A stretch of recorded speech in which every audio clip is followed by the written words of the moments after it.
Day 20. Tex-Mex chicken and noodles. Ingredients: 300 grams of chicken breast sliced into 1 centimetre strips, 1 yellow pepper sliced, 1 red pepper sliced, 400 grams canned chopped tomatoes, half a white onion, 100 grams of whole wheat noodles, 30 grams 3% fat natural yogurt, 10 grams of chopped coriander, 3 tablespoons of water, 1 teaspoon of chili powder and 1 tablespoon of rapeseed oil. Method: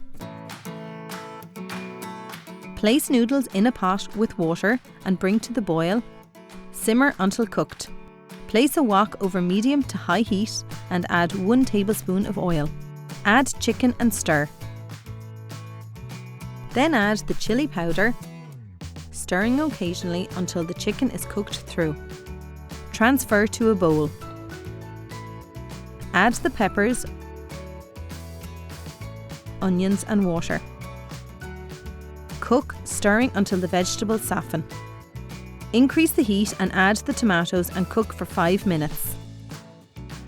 Then add the drained cooked noodles and chicken.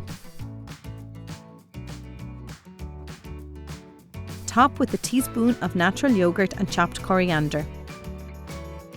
This serves 2 adult portions.